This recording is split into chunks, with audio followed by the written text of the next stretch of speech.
Hey, good evening. This is Jim Howard with Trinity Security Allies. Where our ministry is your church of safety. You can go out and learn more about us at TrinitySecurityAllies.com. I will tell you tonight I am flying solo.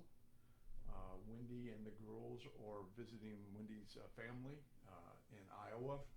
So if you come online and say something or talk to me or write a note, I will try to get to it later on because I'm a one-man show tonight, and I'm just trying to do the Facebook Live and try to get you as much information and talk to you about things that are going on as much as I can. I really appreciate you coming out. I need to tell you that we are a nonprofit, that we are always looking for people that would like to help us. We would really like to get out to the churches that have 100 or less. We know that 90% of the churches are 500 or less in the country, and we would like to get out there and reach those and be able to provide them with training to protect their flock at really little or no cost. We do offer a lot of resources, some free resources. You can go to our webpage and you can see Developing a Safety Team. These are ebooks that you can download. Also putting together a safety team, carrying weapons in the church, and Sunday morning what to look for. We have a June blog out. It is now time for Christian Revolution. We would really like you to read it and then share it on your Facebook or your social media to get it out. We have Zoom webinars that we do on Thursday nights. We work on it really well. Here, let me see. Does that help with the audio? And last Thursday we did social reasons for setting up a safety team. And this Thursday night we will be doing future the safety team in churches. We see that we think that there's going to be a lot of changes that are about to come about. So if you would please, we'd love to have you come out and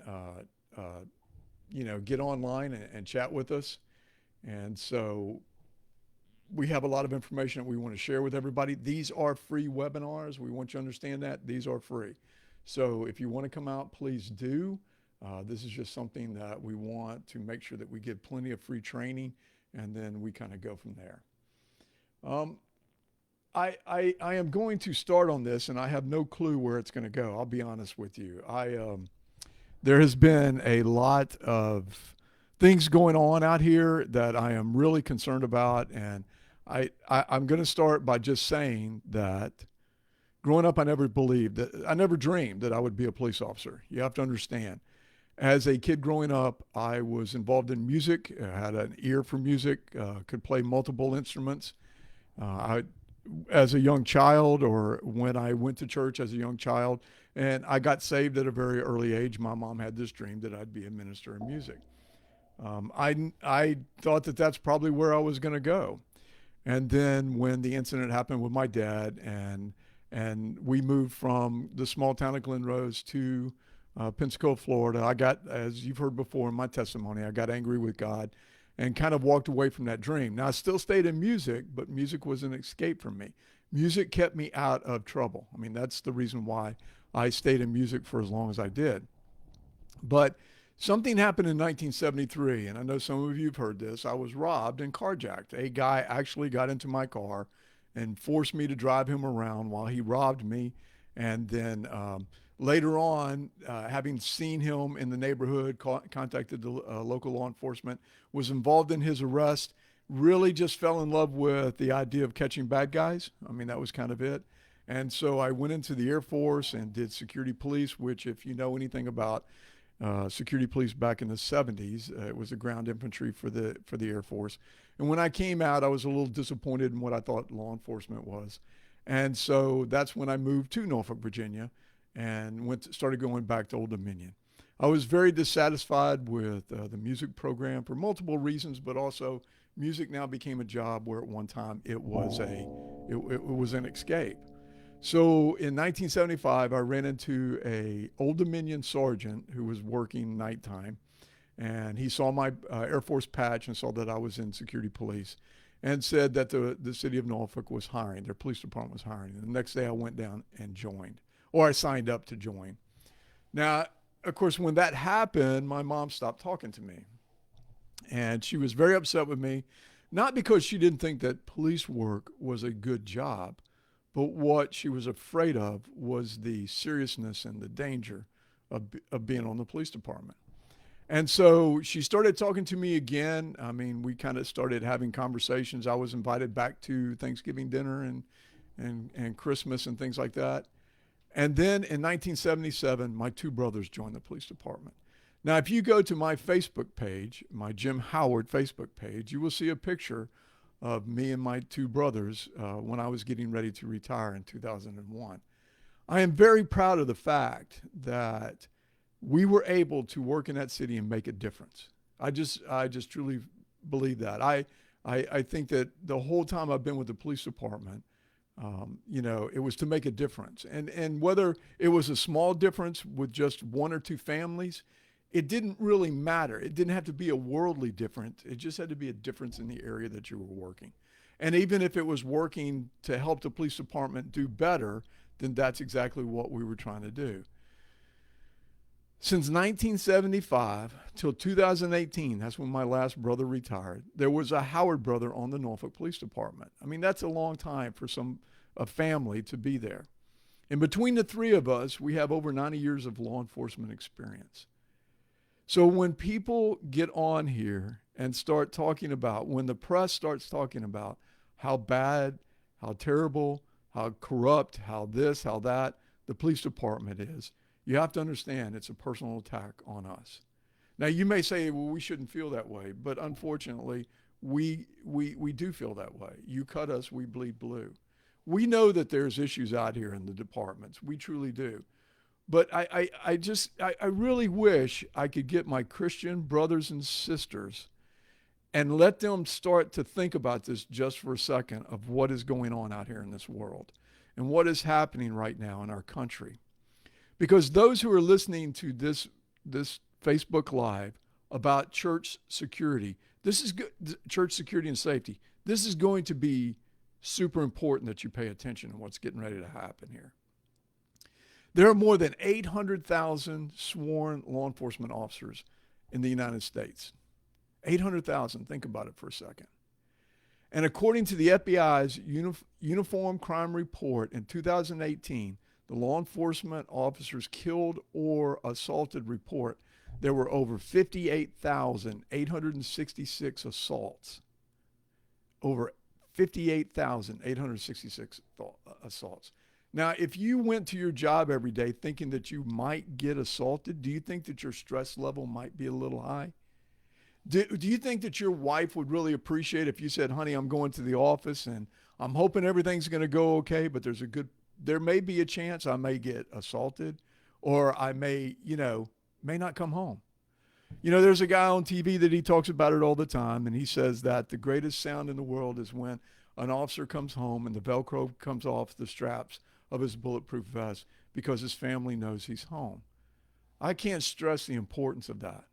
I was listening to a guy who was on a webinar the other day, and I was listening to a guy that was talking about, he was a black preacher in Clearwater, Florida. And he was talking about that he and his wife had driven over to Dunedin to pick up a package for his sister-in-law. And that he was sitting there in his car as his wife got out of the car, and she had her cell phone and was talking on her cell phone.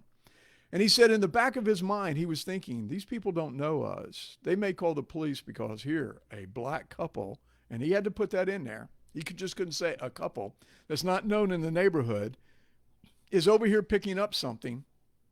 And there's a possibility the police will come out and they'll see a cell phone in her hand and mistake it for a gun and shoot and kill her. And when I heard him say this, I could not believe what I was hearing. I mean, is that what we are teaching people?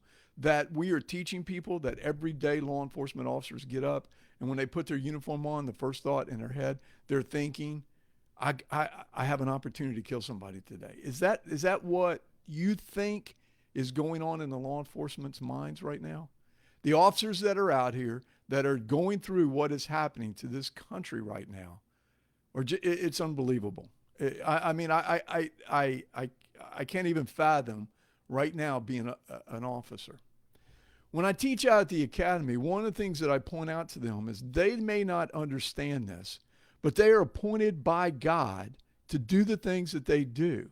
And when they look at me with that puzzled look in their on their face as I say these things, I tell them to go out and read Romans 13, 1 through 5.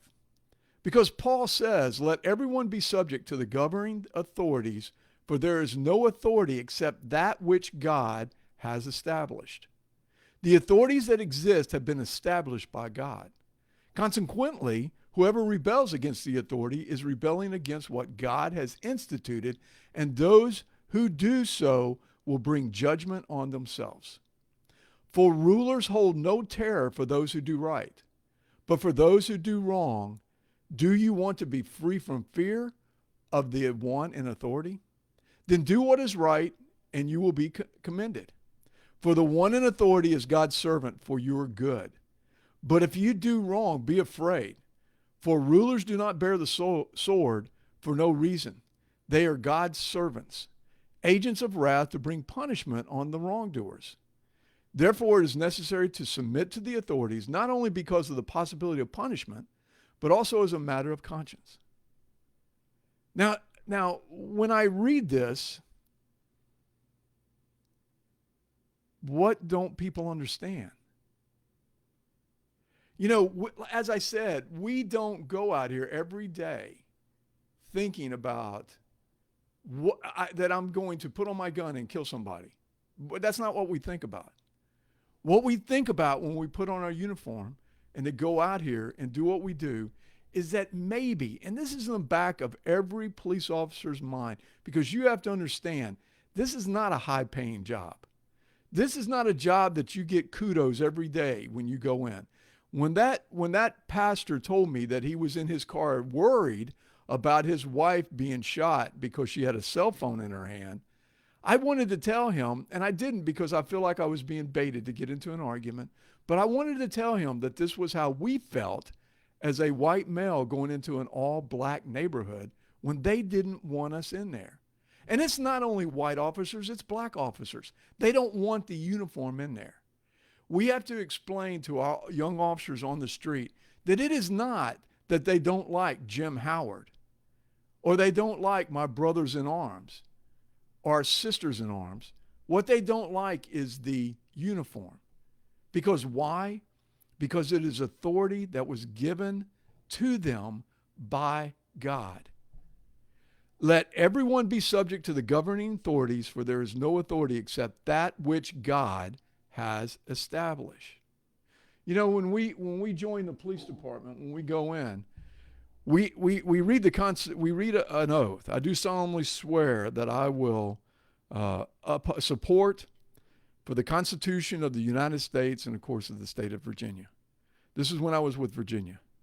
But we go in and then we say, we do this swearing to God that we're going to uphold these laws. We're not, you know, people think, it just really kind of surprises me that people think that this is such a glorious job. When I teach at the academy, I wish them the best because I don't think I could make it as a police officer today. I really do not.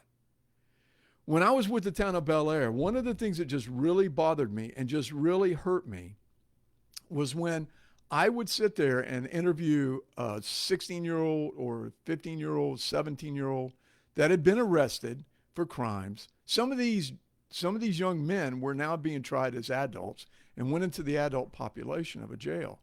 And when I would talk to them, one of the first questions I would ask them is, where are your parents? Do you know your mom and your dad? Who do you live with? And they would come back and tell me that they live with an aunt, an uncle, a grandparent, because they have no clue where their father is. And a lot of time, the mother was working 3 jobs. And so it was very difficult for her to give the discipline that was needed to keep those children at home. Sometimes they didn't have beds to sleep in. Sometimes there was 12 of them living in one two-bedroom house. We've got to kind of like get a grip on what's going on around this country. We really, really, really have to start paying attention, and we as Christians need to get involved. A good friend of mine read my blog and stated to me what was my plan. Because in this plan, I said, we need to make some changes. This is time for a Christian revolution. I think it is. I think it is something that we need to do. And so I'm telling you, anybody that's listening out here, that I am here to talk about this, to be here for police officers that are going through this time. You know, it's really funny. And like I said, I have no idea. I've wrote some stuff down, but this is just things that are coming to my mind right now. And I'm telling you, it's from the Holy Spirit. It's not from me. But one of the things that we're talking about doing right now is offering something like Celebrate Recovery to the police officers that are out here in this country. I want you to think about this, and I want you to pray about this. And if you have some ideas on this, please let me know, because I've sat down with some people and started talking about this. What you may not understand, if a police officer starts to have emotional problems, first off, he doesn't have the money really to see a counselor. Sometimes the insurance covers it, sometimes it doesn't. But the first thing that they want you to do is there's this employee assistant program, the EAP out here. And when you go to the department and say, hey, you know, I'd like to get a counselor's name and I'd like to go and talk to them about the issues that I'm having right now, they're in fear of losing their job. They're in fear of losing their position that they may be on. When these are really good police officers that have seen sights that you haven't seen, that I haven't seen, that have been treated bad, that have been treated worse than you can ever imagine, and they need somebody to talk to, but they need somebody to be able to talk to that they won't feel threatened, that there's a possibility they might lose their job because of just the stuff that they've seen in their lives. When you see dead children, or you have to go to a family and tell them that somebody's been killed or injured, or you see an officer that gets killed or injured, you go to accidents where you see little children or families, innocent people killed and different things like that, and you don't understand how we're internally holding on to this. We're not just police officers. We're marriage counselors.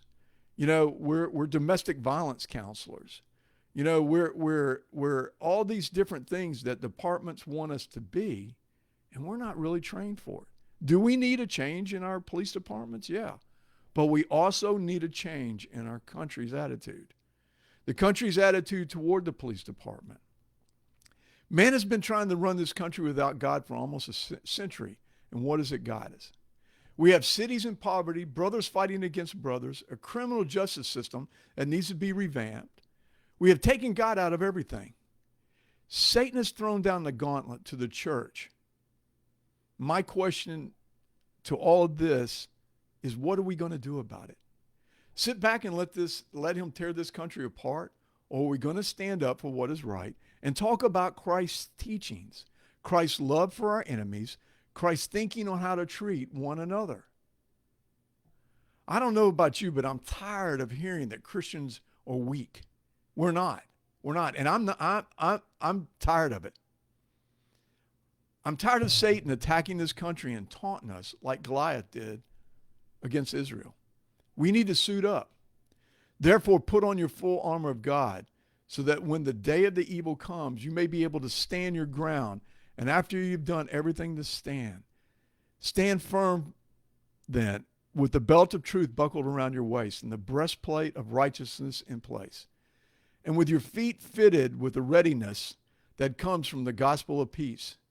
In addition to all this, take up the shield of faith with which you can extinguish all the flaming arrows of the evil one. Take the helmet of salvation and the sword of the Spirit, which is the word of God, and pray in the Spirit on all occasions with all kinds of prayers and requests. With this in mind, be alert and always keep on praying for all the Lord's people. Ephesians 6:13 through 18. Let me explain something to you at the church.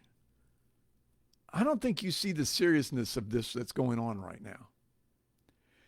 If anybody on the conservative side, and I'm talking about the conservative side, says anything that upsets the main media, they yank their funding.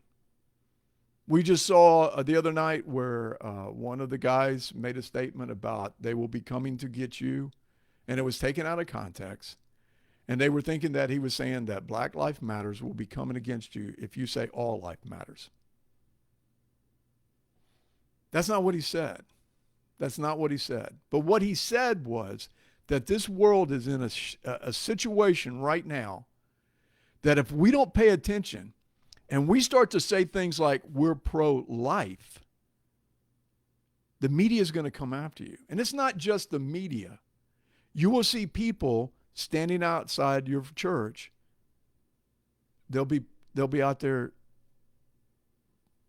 talking. I mean, just going around and spreading the hate that your church is a hate mongrel.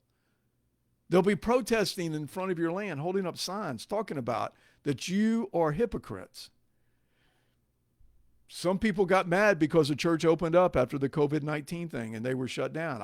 You know what? I can't wait till we go back to church. I am looking forward to it. I am ready to go back to church. But the thing of it is we've been smart about it. Our church has especially been smart about it because we feel like that it's not really, we want everybody to come in, not just 50 at a time or 100 at a time or no children's ministry because, oh my gosh, the children's ministry is a petri dish that's going to cause all of us to die of this terrible disease. What are we going to do, Christians? This is what I know. One thing I need you to do. I need you to somehow reach out to your law enforcement families and talk to them and tell them that you're praying for them.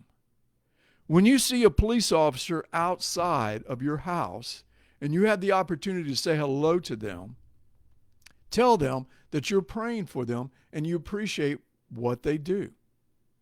I don't think you understand if the department started to lose people because they were tired of not getting the support that they feel like they should be getting. It's not a high-paying job. I just had a friend of mine that was working up north. He came down here. He's going to go through the equivalency training, and he's going to get a job with a department up here. And when he called and told me what the pay was, he was a little disappointed. And I just asked him, did you think you were going to get rich on this job? That's not why we do this job. First off, most of us, we don't understand it. We truly do not understand it. We feel called to do it. We don't understand why. I'm just going to ask you one more time. Put on a suit, put on a uniform, put on a vest, all the stuff that we have to carry, and go out there and have day after day people talk bad to you. Would you really work in a place like that? And that is what our law enforcement officers see every single day. Khrushchev one time said at a thing that Russia would take over this country without firing a shot. I don't know how true he thought he was. A lot of people that when they study the book of Revelation, they don't see, or they talk about Daniel, and he talks about the different powers, countries that are going to be in power. The United States is not in there. When Christ talked about that in Matthew 21:33 through 46, he says, he was talking about a parable. There was a landowner who planted a vineyard and set a hedge around it and dug in a wine press and built a tower. And he leased it to the wine dressers and went into a far country. Now, for those of you who are scholars of the Bible, you know that when Christ is talking about this, he's talking about how God in the Old Testament had talked about that Israel was his vineyard. And that hedge around it was his protection of Israel. And he would tell Israel, if you leave worshiping me, I will let you fall. But if you come back to me, I will therefore take you back, and I will protect you, and I will lift you up. We're sliding down a slippery slope. We really are. And I don't think we as churches truly understand what could happen tomorrow. That if your church makes a statement that all lives matter, there I said it, all lives matter, that they may come in and try to shut you down because of your stance that what God said was, love your God with all your heart, all your soul, and all your mind, and then love your neighbor. Every single life that is on this planet should matter to every single Christian. Every single life. Does not matter which. We're going through some really terrible times right now, and I hate to get off the subject that we should be talking about church safety, but I don't think you see that it's intertwined. It is the thing that's going to happen here at the churches. This is what we're going to be talking about Thursday night. If you don't see the swing of what's about to happen here, then you're not listening to the news. We've already had protests because a church down at the bottom of their webpage about us said that we believe what the Bible says, that marriage should be between a man and a woman. One man, one woman. And there were protesters out in front of their church the next week stopping members of the church from going inside. San Antonio. If you don't think this is going to happen, it can. It has happened in this country. And it's going to happen over and over and over again when we start, or we don't start, to make a stand of what is going on in this country. I want to help every law enforcement officer that is out there. You can find me at TrinitySecurityAllies.com. You can find me on Facebook. You can find me anywhere you look for our stuff. You can find me. Celebrate Recovery works for better than Alcoholics Anonymous. It's a proven fact, and Narcotics Anonymous, because we teach the teachings of Christ. We add something to that. I want to do the same thing here because you are called by Christ to do the things that you're doing. Just as I say, safety team members should be called by Christ. Because if they're not called, if they're just doing it because they want to do it for the authority, they're in the wrong position. They're in the wrong place. Being the watchman on the tower is not a position of power. It is a position of loving everything that is around you and wanting to see it flourish and wanting to see it grow. Wanting to see the kingdom flourish and the kingdom grow. That's what we should be doing, and not doing the things that we're doing right now. Our country is falling apart right in front of us. Satan knows how to split us. I am speaking to my brothers out there that are doing nothing but posting stuff on Facebook that is just divisive as can be. Because if you continue that, I wonder what type of fruit that you're producing for Christ. Because I don't think it's the fruit that he would be proud of. What does your fruit do to glorify the kingdom of God? If you're going to post something out there, remember who you work for. You do not work for man. You don't work for your own business. You work for Christ. So remember that when you get ready to post those hate-filled rhetoric on Facebook or any other social media. We need to be working to pull this country together, folks. We need to be working to try to help those that are out there.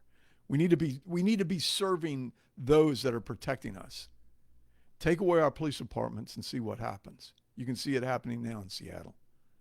Take away our police departments. I pray that you go out there and you start to think about this, because I'm going to finish again with Matthew 21:33 and at 46. Christ said, "Therefore I say to you, the kingdom of God will be taken away from you and given to a nation bearing the fruits of it."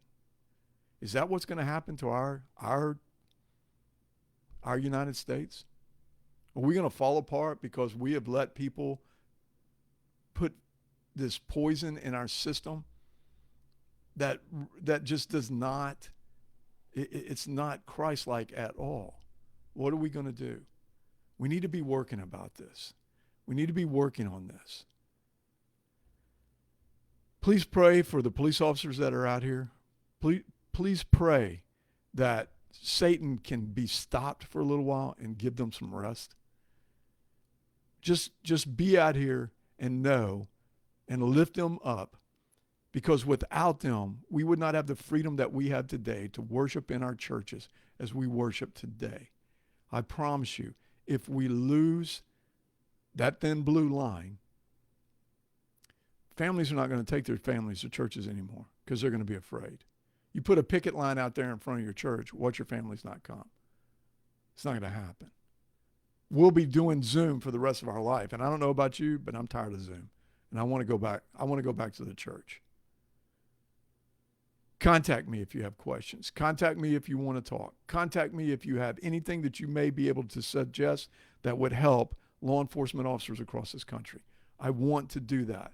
We want to do that at the same time making churches safer.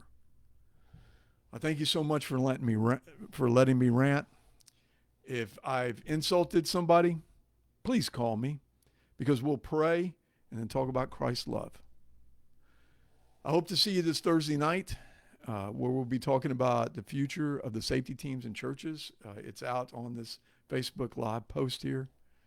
And until that point in time, good night, be safe, and God bless.